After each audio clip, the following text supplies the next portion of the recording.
to talk to you. So the topic here is that traffic completely sucks.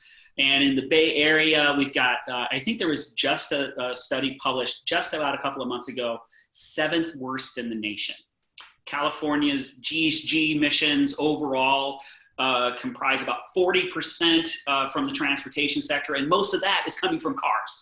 And as I understand, according to the recent study, we've got about $3 billion in productivity was literally sucked away by folks sitting in their cars trying to get to where they need to go. So I'm happy to talk to you because you're my personal hero. You're trying to actually solve the problem. And anybody that helps us get rid of those interminable left-hand turn signals we're all waiting for, some of the other things, is really, somebody is really trying to save humanity. So I'm really excited to introduce Tim from LYT. So Tim Menard, you founded LYT just a few years ago. That's correct, 2016. Yeah, so why don't you tell us a little bit about what you're working on, what LYT is to start with.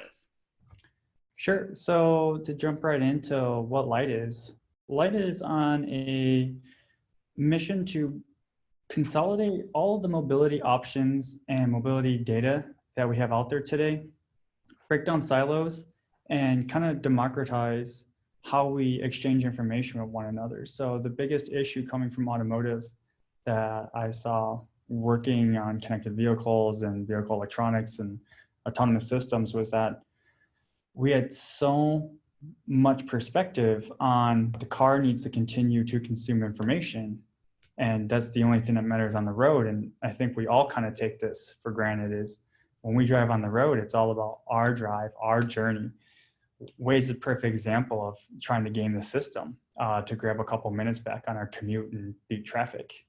But the biggest discovery that brought LYT to where it is today is, well, what if we took all this information that we already have from all these different cars and users and actually got that back to the infrastructure, got it back to the cities, got it back to the one thing that controls us all, the traffic light.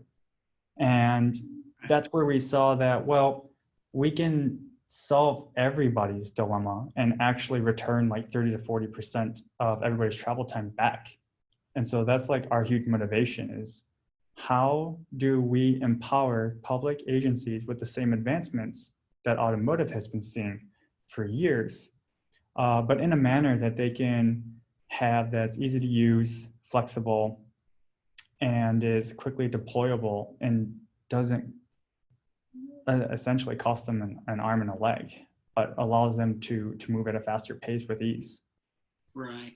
So let me ask you this. I guess I would put it this way. If Alexander Graham Bell suddenly showed up in 2020, he would be completely dumbfounded by the iPhone, right? You know, what the heck is this? But he'd be able to get in the car and drive, and he would see basically no difference from what was out there when electric traffic signals started a long time ago, close to 100 years ago. So I guess not a whole lot has changed in that time about traffic signal technology, and certainly kind of the physical systems that we have in an intersection are pretty familiar to anybody that's been around over the decades. What's different about LYT's technology, and what have you done about making traffic signals work better with traffic? So LYT's technology brings together several really important verticals, you could say, or technologies that already exist, but homogenizes them into something that's completely complementary and kind of new for its time. So what that means is the LYT platform is a CAD AVL. It takes in vehicle data. It can show you in real time different interactions. It's also a fleet tracking tool. It's a usage tool. It's also a traffic management tool. So it's taken all these different software tools and other work policies and homogenized them into one single solution that anybody can jump in and start working with real-time insights to diagnose problems. Right. And so that's like the game-changing difference there. And on top of that, because it has all the information to build the best picture of reality, that's where we can start layering in automation, machine learning to disengage the engineer from don't want to call it the boring stuff, but we'll call it the redundant tasks of just system monitoring, which is really well done by a machine, to free them up to finding all the interesting nuanced things of life that humans are great at pattern recognizing and solving. Right. So it's bringing automation in a way that, hey, this isn't going to replace your position. This isn't the traffic engineer in a box that lives in a cloud that's going to replace all teams. This is, how do you take your current team and make them 5 or 10 times more productive and interactive?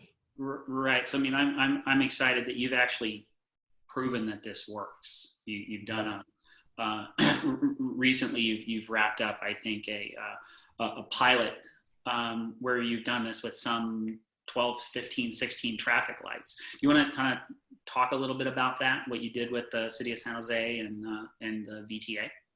Yeah, so the Valley Transportation Authority and San Jose and LYT, we all teamed up together to prove that transit signal priority could be done over the cloud using the existing data stream from the VTA. And by existing data stream, what I mean by that is they have a CAVIT AVL system.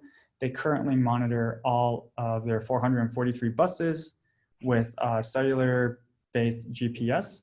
So they already know the location of all their vehicles, and they already are able to share that location information with third-party partners. So LYT was able to become a third-party partner with VTA and get a low latency stream of their information. And then we worked with San Jose to secure a connection with, actually, we're connected to 40 traffic lights in total in the city of San Jose. Okay. And we have authorization on 20 of those to actually make real-time updates on for priority. So we can trigger priority remotely on up to 20 of those lights. For some of you that may or may not know, the route that we originally deployed on changed to the Berryessa station at the end of the pilot. So we were able to, whenever the Berryessa station came on, alter the route at any time. And we can do all this through software, which is fantastic because it saved time from the engineers and VTA perspective. No one ever actually had to go to the field to make any changes throughout the entire project. And so what LYT ultimately wound up doing was we collected this information from VTA. We took the historics of it. We built a prediction model around how that bus route functions, was able to not only provide priority, but actually make it way more intelligent so that it didn't just disrupt and hold traffic lights and upset other people who are driving in traffic, because we're a multimodal system. We have pedestrians, we have bicyclists, buses, cars. We want to have the best system that still allows everybody to move, but we do want to still prioritize transit over that, so that when you get on a bus or you get on a light rail vehicle, the thing that really you're going to remember about that experience is the same thing you experience about Caltrains. You only stop at stations. Right. And that's freeing.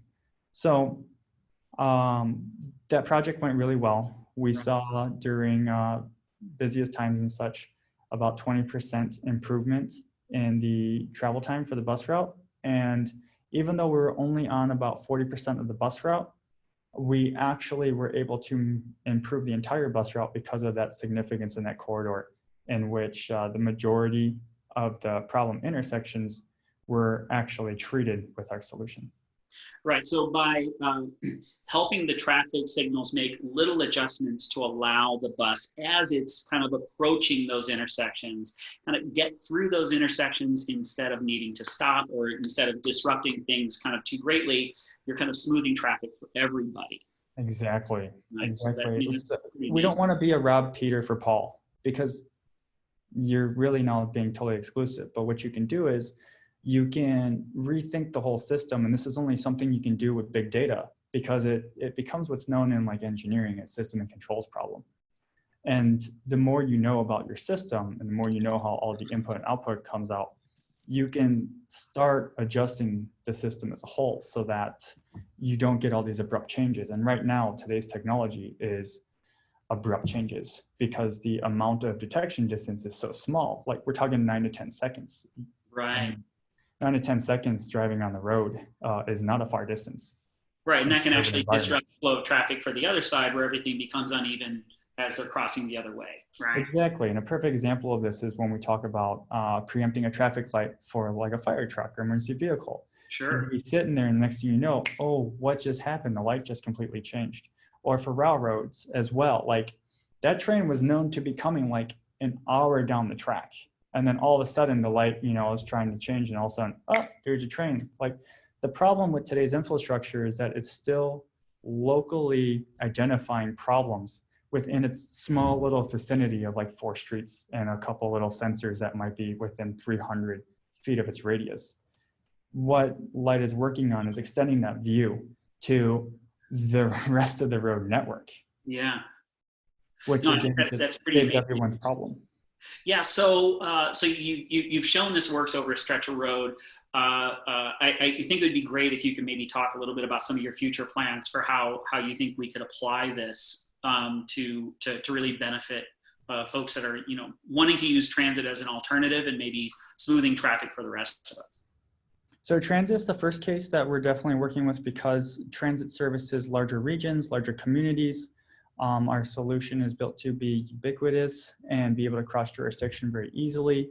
With that also puts us where we're working on emergency vehicle projects as well. And light rail, we're in the works right now of getting approval from CPUC. We're pretty much at the finish line there for that, which is really exciting.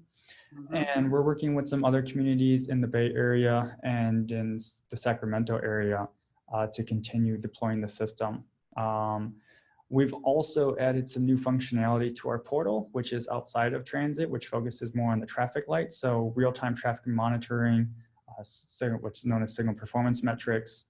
So because we're already communicating with the traffic signal itself, pretty much over the internet, we're also able to continue to add more value into what's going on at the intersection, which again, betters the whole of our mission, which is how do you get intersections to synchronize better, work together, and sustainably and efficiently allow for pedestrian, automobiles, emergency vehicles, and transit vehicles to all efficiently move throughout the region.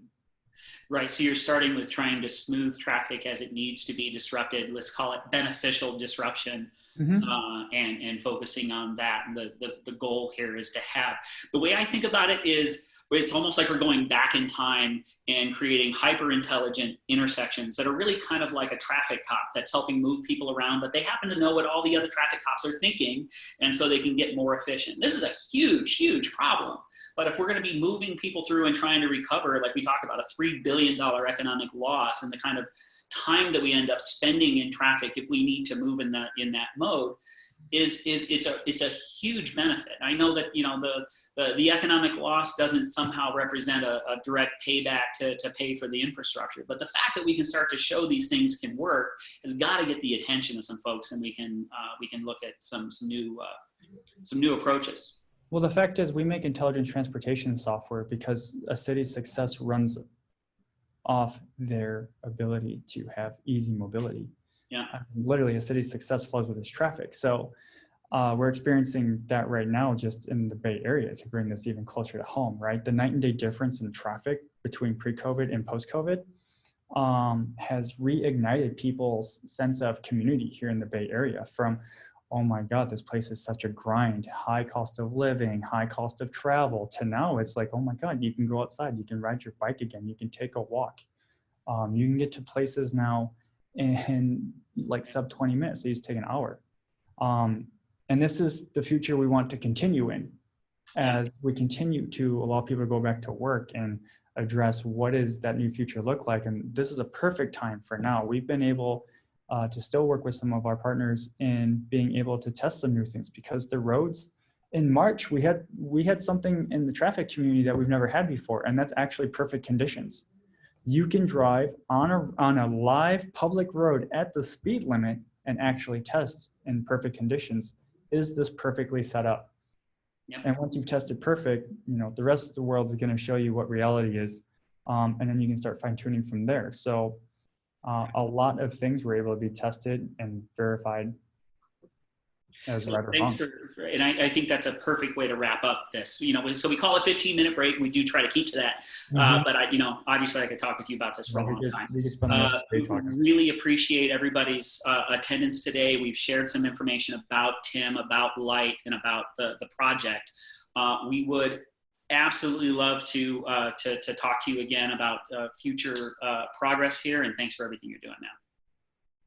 Thanks for having me. Likewise, it was a pleasure to be here speaking with you, Doug, and I hope that everybody who joined today found this enlightening.